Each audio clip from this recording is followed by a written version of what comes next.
Thanks for joining us on this webinar on empathy and emotions in morality, communication, and human life, co-hosted by the Department of Science and Technology Studies at Rensselaer Polytechnic Institute and by the Department of Psychology at the University of Notre Dame. This webinar will consist of interdisciplinary talks of about 25 minutes, followed by 15-minute discussions. And please join me in welcoming our first speaker, Darcia Narvaez, Professor of Psychology at Notre Dame, whose talk is titled Ethogenesis, Darwin's Moral Sense, Early Experience and Moral Mindsets.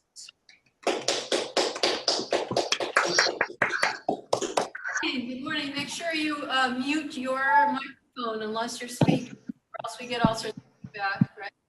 Okay, so pleasure to be with you all. I'm here in the corner, I think, under Julie Vecchio's sign-in, but you see my PowerPoint, and so I'm going to focus there. I have to use the right computer, though. Let's see. Okay, so empathy. We're talking about empathy today. I use a transdisciplinary approach to thinking about morality and human well-being.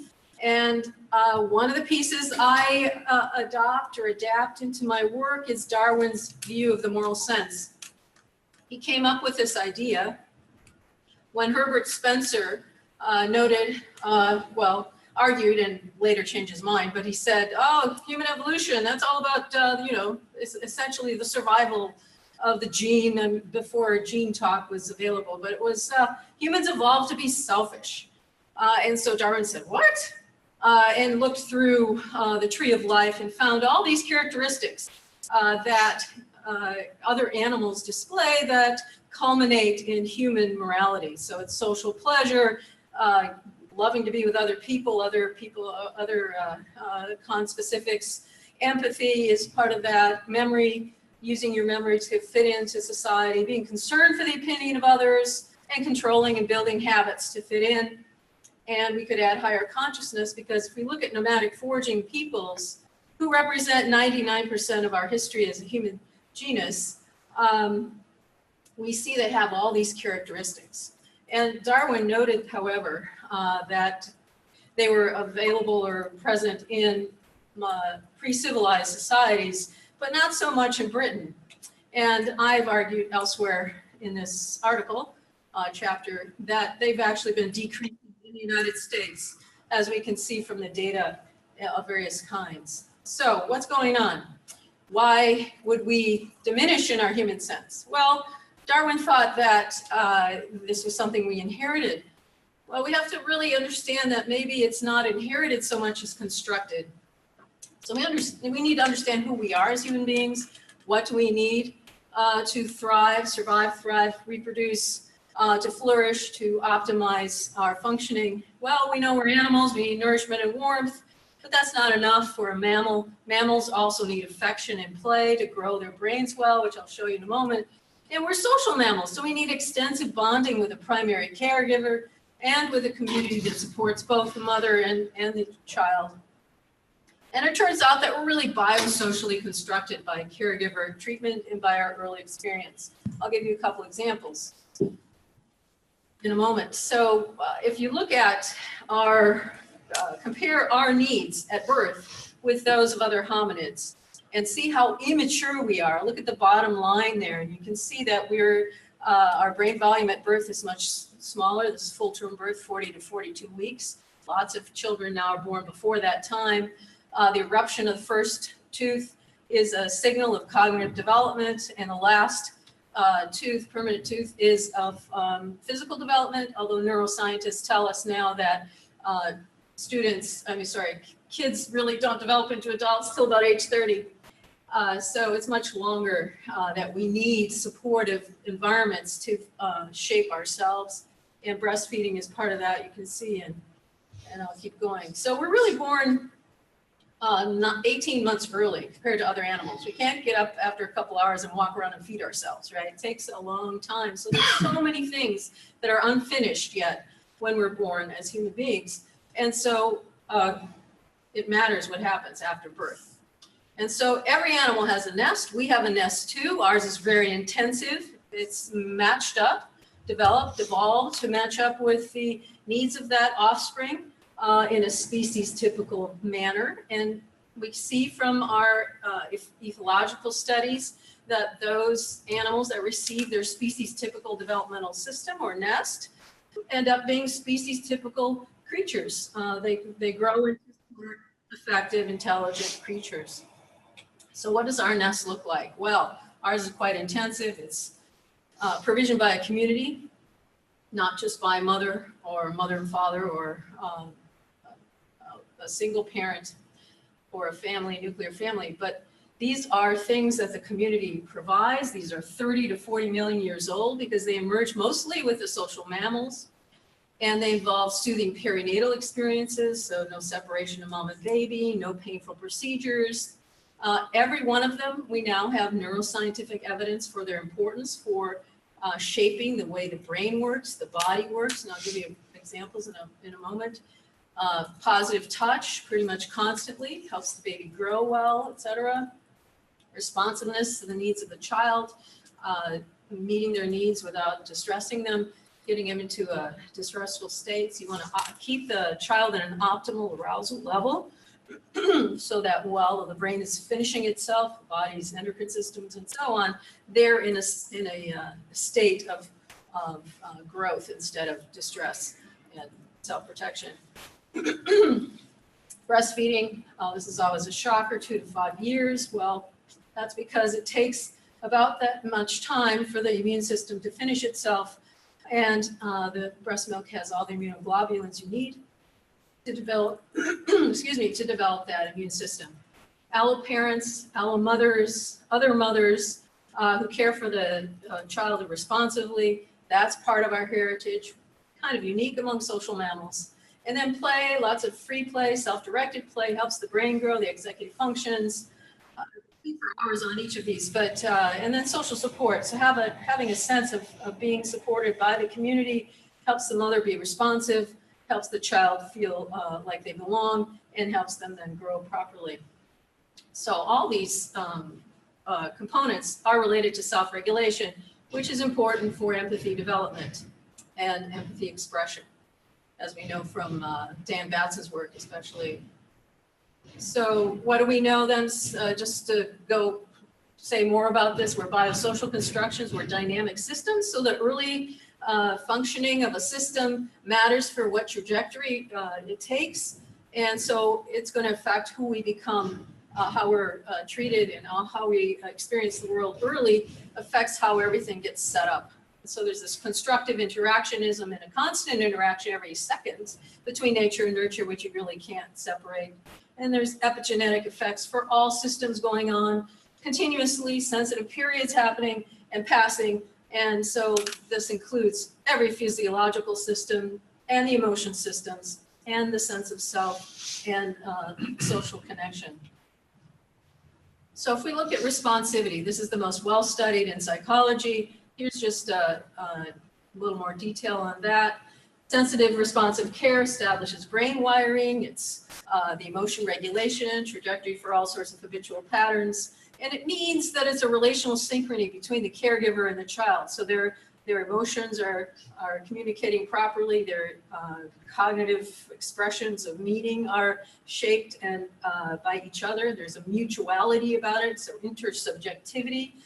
And at the brain level, it's a limbic resonance between the two brains, and they're mutually co-regulating. And it's been called this external umbilical cord.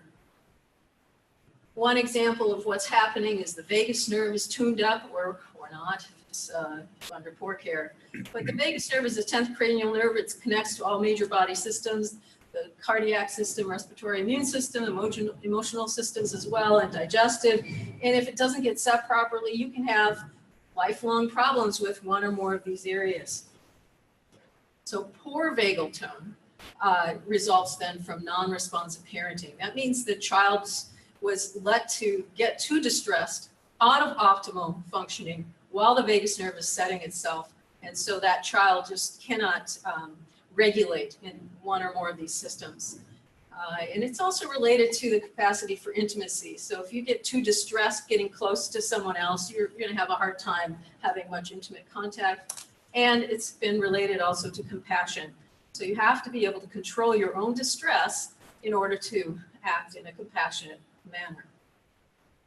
Mutually responsive orientations then, plus secure attachment. Well, mutually responsive orientations foster secure attachment, and they both together then predict empathy in multiple studies, self-regulation, which is important for empathy, and then other forms of moral functioning like conscience and being open to others and the sense of self-efficacy in social situations. What's happening in the early days then of a responsive dyad of mother and child, or father and child, caregiver and child? These are the postnatal experiences that I've suggested foster an empathic, deep empathic, what I call effectivity core, the sense of being both empathic but also effective at knowing, the body and the neurobiology know how to be empathic in some very subliminal, subconscious ways. And so the child is experiencing the presence of the caregiver. That means emotional presence, not distracted or dissociated, but there. A sense of reverence toward the child, that they are special, unique, and they have a way of growing in their own way. Intersubjectivity, which I mentioned. They experience empathy from the caregiver. They take perspectives as they build games and back and forth interactions with one another. And this develops a deep sense of social pleasure. It's great to be around mom, great to be around dad, for example. And they build, what they practice is actually what they become. So they're practicing all this, they're immersed in it, and then they build the pleasurable, the systems, the neurobiological systems that are capable as well, effective, and that leads to this kind of deep empathy. What's really happening in those early years, or one of the key things that Alan Shore has documented in so many books of his, that the right hemisphere is developing from that mutual responsiveness. It's self-regulation, so its right hemisphere grows more rapidly in the first years of life, and it at that time governs several self-regulation systems, including the vagus nerve, but also emotional intelligence and empathy and other capacities for actually being and feeling connected. So what happens, in my view, this is just an illustration of it, is the child develops these deep empathic effectivity roots, and then when they move into their autonomy testing at age 2, or past age 2, actually, that autonomy space is corralled by their empathy. So they don't do things that are horrible to other people because they have a deep sense of empathy. And then as their abstract thinking develops, they also then, their moral imagination is also rooted in empathy. So what happens with good care is we're born with these survival systems in the older parts of the brain, anger, fear, these have all been mapped in mammal brains. These are innate, they keep us alive. And what happens with good development is you develop executive functions that control those systems. They're able to, you might panic when a cougar comes in the room, or you think it's a cougar, right? But it's not a cougar, and so your executive functions then say, oh, calm down, that was just a shadow. And they're able to keep you pretty much in that optimal way of functioning, and you grow well the mammalian aspects of your brain, which develop after birth. So that sense of caring, how to care and what that means, and the social pleasure I was talking about, the ability to play, to be responsive in social play, and you spend your life there. And that's what we see in the small band hunter-gatherers, the nomadic foragers that I use as a baseline. This is how they spend their lives primarily.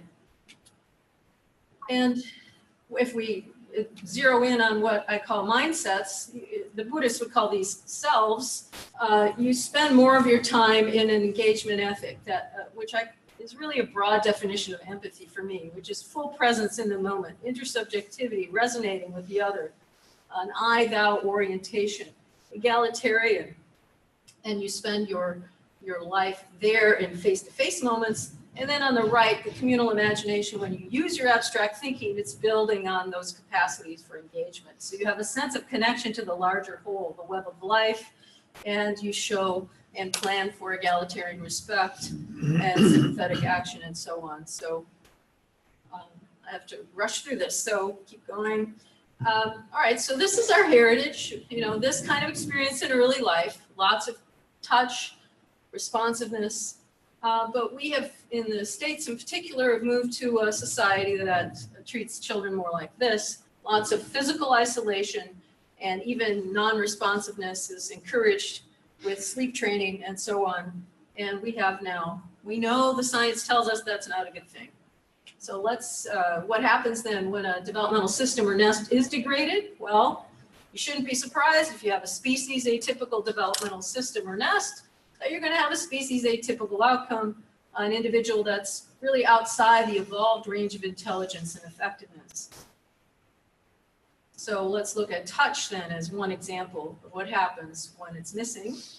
We know that physical closeness and affectionate touch is really important for a mammal to grow and synthesize DNA. You separate an offspring from the mother, all sorts of systems get dysregulated, and that includes growing. The growth hormone slows down. DNA synthesis slows down. And so what happens over time is this dysregulates multiple systems that are setting the parameters and thresholds.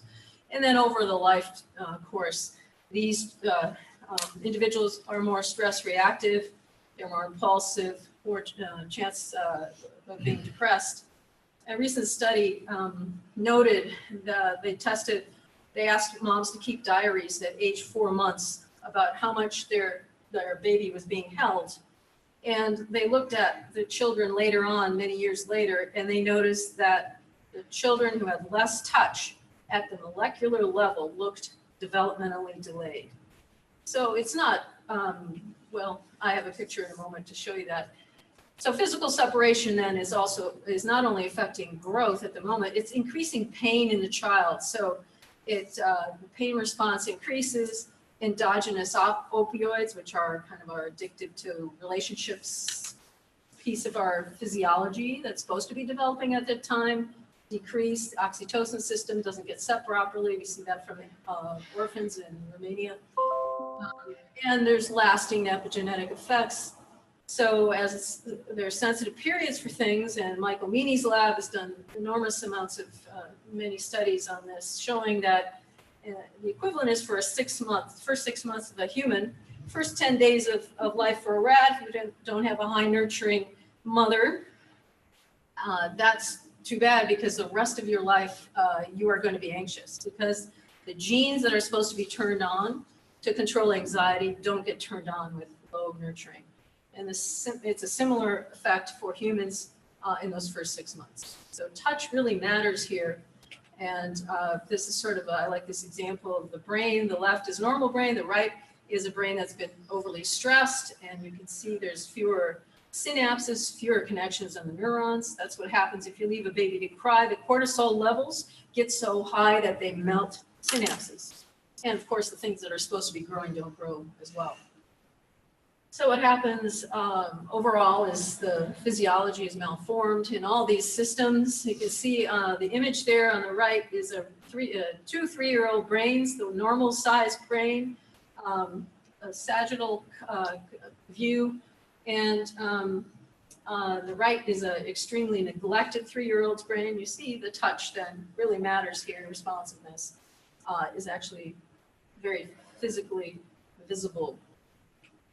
So the child grows up with a sense that something's not right, feeling, this is from Jean Liebloff's continuum concept. She was an accidental anthropologist, really, and this is a nice way to put what the difference is. So for a child who's been responded to and carried and receives the nest, the feeling appropriate to an infant in arms is his feeling of rightness or essential goodness, the premise that he's right, good, and welcome. Without that conviction, a human being of any age is crippled by a lack of confidence, a full sense of self, of spontaneity, of grace. So this is focusing on the self that's displayed. And if you don't have a well-developed self, that confidence, it's really hard to be empathic. It's really hard to connect to others. And the Dalai Lama, when he first came to the United States, he said, "What's wrong with everybody?" Because he noted that they didn't have this kind of confidence, the spontaneity and grace that he expected a human to have. So instead of functioning this way, when your early life is toxically stressful, and you're left alone a lot, you have lots of pain and distress, your brain then learns to function in a different way. You're more stress reactive. When the stress response kicks in, it changes the blood flow in your body. There's nothing much you can do about it except learn not to be stressed, right? But the blood flow shifts away from your higher order thinking to your muscles and mobilizes you for self-protection. And so you get very self-oriented, just necessarily, that's what happens. And if in early life you've been toxically stressed, you don't grow your prosociality. So your ability to care for others, your empathy roots then are set. They're not set properly. So, and this is what I talk about, mindsets or selves, right? You spend your life face-to-face in social opposition or social withdrawals. You try to dominate the other in some fashion to feel better than them. Or you just withdraw and you don't express yourself at all. And then at the bottom, it just relates to how you use your abstract thinking. So if you're used to, having to, defend yourself, be aggressive to just feel okay, you're going to use your imagination then to also control others in some fashion. If you're used to withdrawing, you dissociate from your emotions, then you're more likely to use this detached imagination, emotionally detached intellect, which the wisdom tradition says is very dangerous. And so you're attracted to stories and narratives that help you justify your physiological reactions. So when you come to a situation, you are either going to, this is neuroception, you come and you have a sense of whether you're safe or not safe, right? So you go, if you feel safe, you're going to go into this approach orientation, what I call engagement. If you feel unsafe, though, you're going to go into a defensive mode. So that's the bottom part of the picture. At the top, though, your stories can put you in these modes. So if you think green people are dangerous and you see a green person, you're going to go into your safety defense, right? Because you've learned to feel safe by having a script like that, an external kind of thing to hang on to, because inside you have a very primally wounded self. You don't know who you are. So you're going to spend a lot of time on the right side of the diagram when you don't get that evolved nest. You're going to feel that the world's not safe. I can't trust my feelings. You learned in the early life that expressing yourself didn't work. So you're going to not trust those intuitions. You can't trust people. All these things are going to be misdeveloped. And when these things are kind of the way you're oriented, your empathy is going to be affected. Because you have to have a good sense of self, a well-established neurobiology in order to be empathic in the way that I have described briefly. In our studies, we find that the nest here is the EDNPR down on the left. So we find that it's related, the amount of nest provision the 3 to 5 year old child has had in the last week is related to these social maladaptation, what we call this combination of things on the right. So these are things that are opposite of empathy. And then the next one, this is in the United States, we have similar findings in China and Switzerland. Again, the nest on the left, and then moral socialization is what we call those 4 things on the right, which includes empathy. These are Kahan's measures of that are used for young children that the mother reports on. And then what we think is really the more optimal way of being with others, the sociality, a deeper sense of empathy is these things on the right, based in triune ethics theory that I was sort of describing earlier without naming it that way. So what I think has happened is we've shifted our baselines on child raising practices, and then we just assume whatever is coming out as a psychosocial neurobiology is normal, and then the adults that we see from that misdevelopment is normal, and then the culture that supports such misdirection continues. And so what we're in now, I think, is a cycle of competitive detachment where we provide undercare to young children and poor development of their biosocial neuropsychology or biology. And then the adults are really not well, and they're not going to be very morally oriented in terms of being engaged and empathic and holistically virtuous. And they keep a culture going where they're distracted, overwhelmed, or over controlling, and so it continues. And I think we're spiraling in the wrong direction still. And it's really a sign of social poverty. We're all concerned about economic wealth, but at the expense now of social wealth and ecological wealth. And so there's a viciousness that's being perpetuated in all these areas and in the cycle we're in. But this is our heritage. Our heritage is to provide companionship caregiving, which leads to good psychosocial neurobiology, adults that are well and wise, and a community that attends to the basic needs of its members, which is providing that companionship. So I have to stop here, and the book that describes a lot of this is on the right there. It's won a couple prizes, so if you have questions, thank you.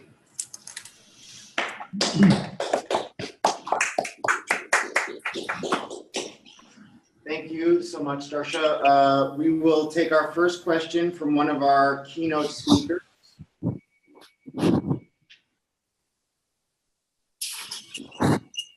And then we will open the floor. Keynote speakers, make sure you are unmuted when you begin talking. In the lower left-hand corner of your screen, you can unmute yourself.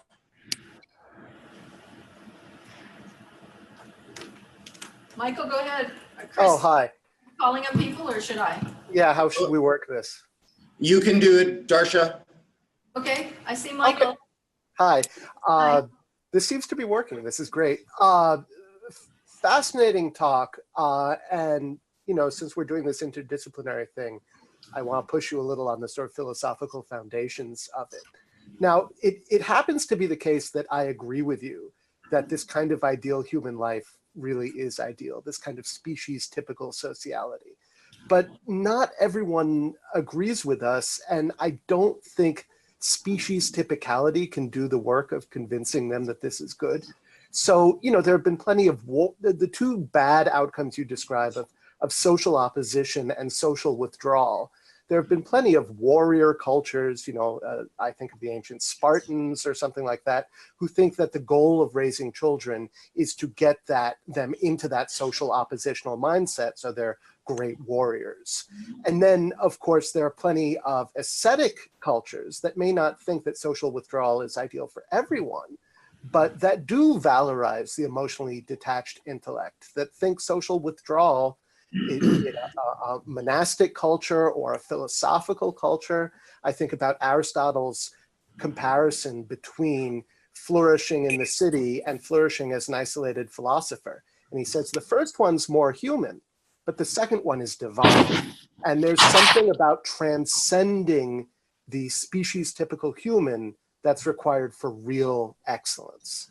So what you describe as overextended seeking or striving, trying to transcend the species typical, might, according to some accounts, if they really value, sort of warrior virtues or philosophical or monastic virtues, they might argue that those really are the best ways to be, and that we should be thinking about how to structure our child-rearing culture to encourage those kind of virtues, and not the virtues that soft, non-philosophical people like you and me might like.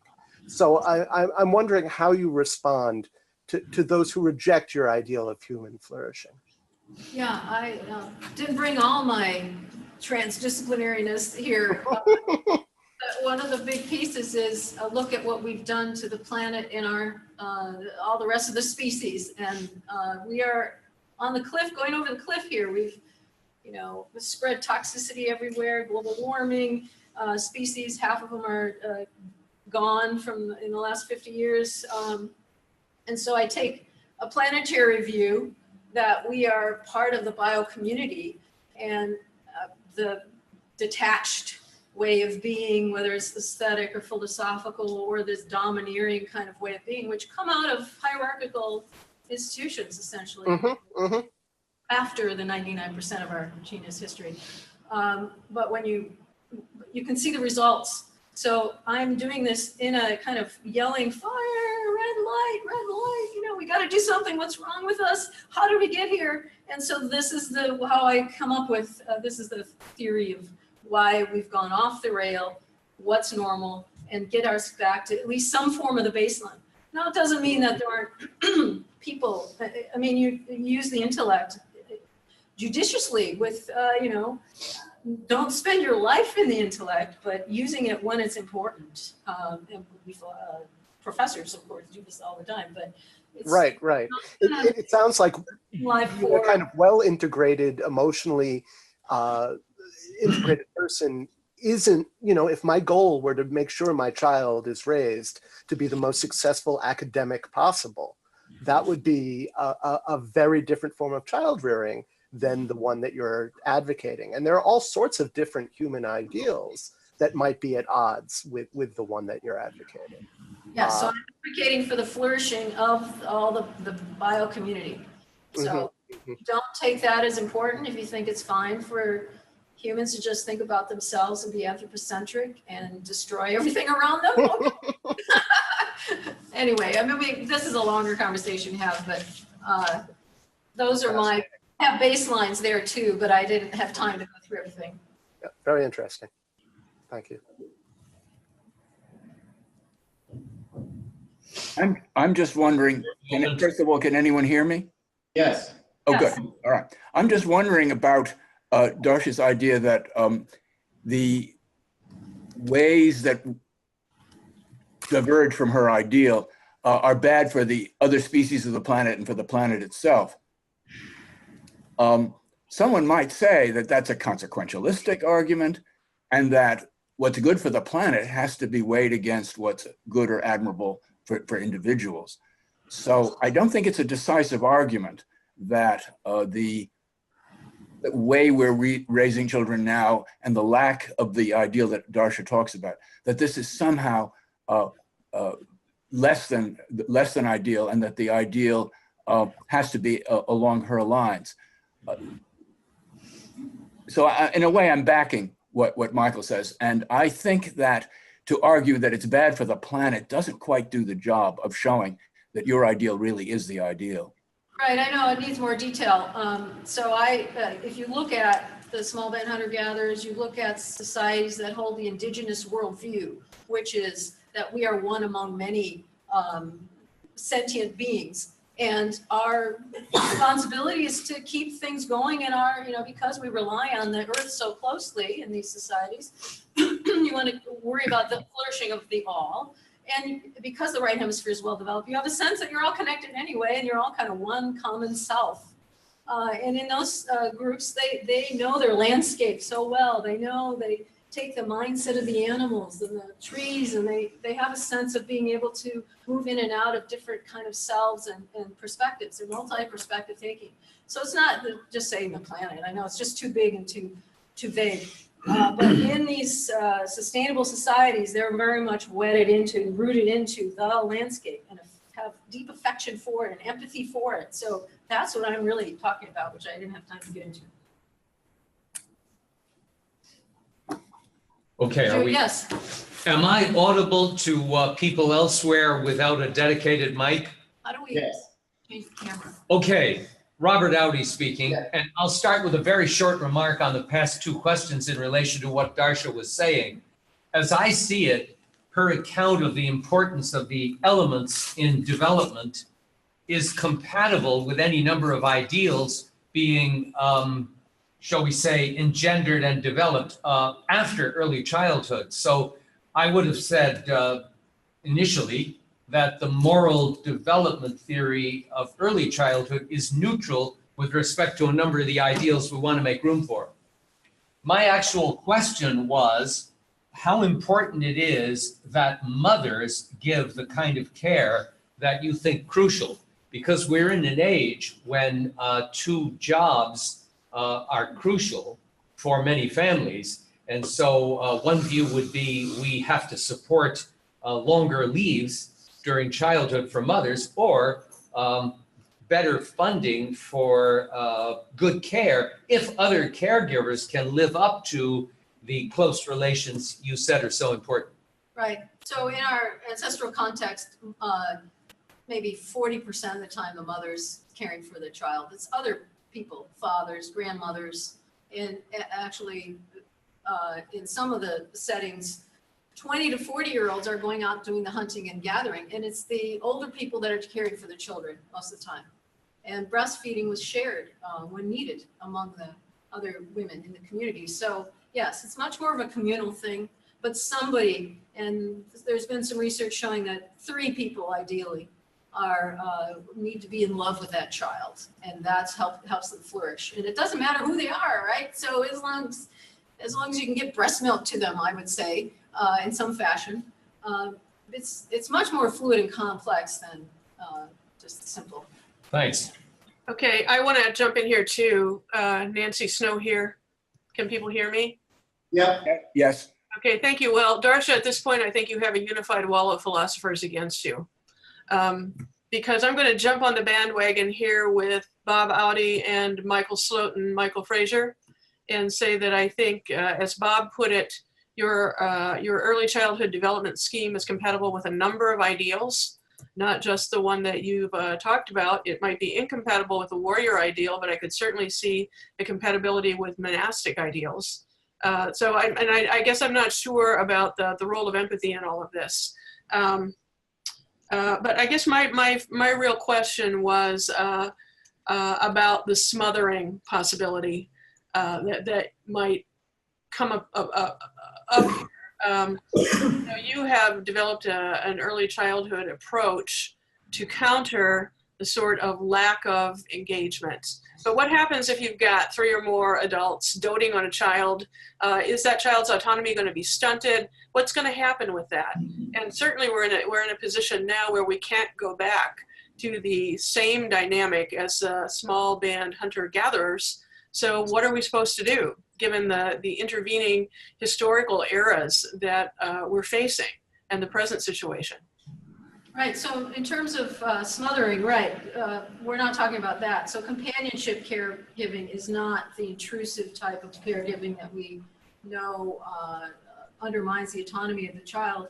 One illustration is one of my students' friends was in Africa sitting around a fire in a village, and one of the young children put their hand into the fire, started to put their hand towards the fire, and this American slapped the hand away. Oh, and then the elder in the village said, shouldn't be doing that. You'll have to do that for the rest of their lives, right? So that kind of autonomy, there's the indigenous worldview is everyone's got their own way of growing and being, and you pretty much stay out of the way, unless there's some, dangerous sudden thing. So what was the, just sorry.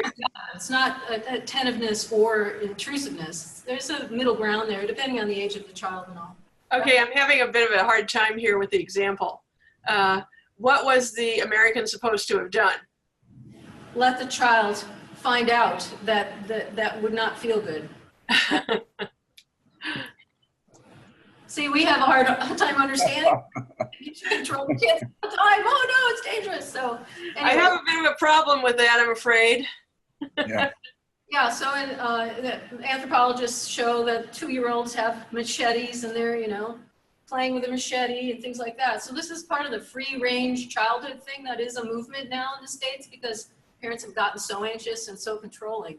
So, there's some balance in there, depends on the age of the child. So all the stuff I'm saying is very, just the tip of the iceberg on all the depth that has to be described. But I think we need a middle ground here. I think that's kind of what I'm asking you to provide, right? Is, some idea of what this companionship caring might be that doesn't kind of go to the other side. And I'm sure that a lot of this is culturally, variable. In our day and age and over here where you might say, well, we don't want the kids putting their hands in fires. We also don't want 2-year-olds riding their tricycles in the streets. We don't want them to experience pain by being hit by a car, that sort of thing. Yeah, so, this is all the nuances that a wise parent would have to deal with, but they're now moving into playgrounds that have fires in them that are dangerous because what they're doing to kids, and that's started in Britain and they're coming over here, where you have, old cars or something so they can learn how to take risks. Part of the problem, I think John Haidt has a new book out on this, coddling children, right? And that the university students are coming in and they're so scared of everything. And what we need is the ability to let them go. Now, of course, running in the street is not a good idea. So I mean, there's things to work out. So you had the other question though. Can I follow up? I think this is Asia. I don't know if y'all can see me or hear me. Can I follow up on Nancy's question? Okay, great. Thanks, Darcia. Really appreciate your work and really admire your work.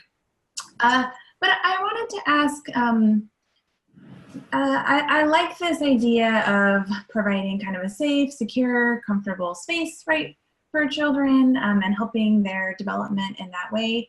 But I'm also wondering how resilience plays a role, or what role resilience plays a role in your model. I know this is really big, right, for a lot of folks thinking about child development right now. And it seems like in order for us to kind of develop skills of resilience, we have to suffer, or we have to be insecure or something. And so I'm just wondering if you could say a little bit more about the connection there. Yeah, that idea of resilience, I think, is overused. So you hear it in movies, oh, kids are resilient, do what you want, parent, you know. But as I pointed out, there's all sorts of neurobiological things that are establishing themselves. So if you're gonna leave a baby to cry, which is a popular thing to do in the States, which is considered crazy by most societies, leave them to cry themselves to sleep, you're gonna pay the cost later for the rest of that child's life. So there's a way that when it's time, the child will let you know when they wanna go sleep in their own bed. You know, it depends on the kid. And, you know, you do it gently and you do it in ways that are not so extremely stressful that they misdevelop. So these are things that wise elders know how to do, and we've lost most of them. So resilience is used, I think, unfortunately, too much as an excuse, way to let off adults' responsibility. Or genes are used that way. Oh, it's genetic, you know, oh, it's resilience. Yeah, they're resilient. And so there's just like, pay attention to these neurobiological findings we know. Chuck Nelson from Harvard, who used to be at the University of Minnesota, they reacted to the separation of families at the border. So the science is clear, this is terrible for kids. And yet we do it routinely in the United States with babies every night. So that's the thing, we have to wake up. Why are all these stress-reactive people who are, you know, so angry at others? The tribalism is promoted by the way we're treating our children. So there's a whole bunch of things that are affected by the way we're understanding child development or not. And yeah, I could go on. Sorry, I'm on my soapbox. Thank you so much for answering our questions.